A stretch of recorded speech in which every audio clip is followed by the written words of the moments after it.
এখন জানিয়ে দিচ্ছি পুঁজিবাজারের আজকের দিন শেষে লেনদেন পরিস্থিতি। মঙ্গলবার ঢাকা স্টক এক্সচেঞ্জে ডিএসইএক্স সূচক 8 পয়েন্ট বেড়ে দাঁড়িয়েছে 5211 পয়েন্টে। এছাড়া এদিন লেনদেন হওয়া প্রতিষ্ঠানগুলোর মধ্যে আমরা দেখে নিচ্ছি কোন কোন প্রতিষ্ঠানের দর বেড়েছে। এদিন দর বেড়েছে 181টি, প্রতিষ্ঠানের কমেছে 138টির, অপরিবর্তিত রয়েছে 74টির দর। এছাড়া লেনদেন হয়েছে 675 কোটি 73 লাখ টাকা। লেনদেন গত কার্যদিবসের তুলনায় 5 কোটি 35 লাখ টাকার মতো কমেছে।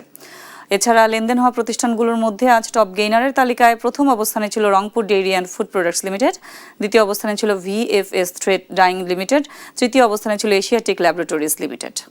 এছাড়া টপ লুজারের তালিকায় আজ প্রথম অবস্থানে ছিল ঢাকা ব্যাংক পিএলসি, দ্বিতীয় অবস্থানে ছিল সি&এ টেক্সটাইল লিমিটেড, তৃতীয় অবস্থানে ছিল ফর ইস্ট ফাইন্যান্স ইনভেস্টমেন্ট। আমরা যদি চট্টগ্রাম স্টক এক্সচেঞ্জে দেখি, সেক্ষেত্রে সার্বিক সূচক আজ বেড়েছে 31 পয়েন্ট, বেড়ে দাঁড়িয়েছে 14,654 পয়েন্টে।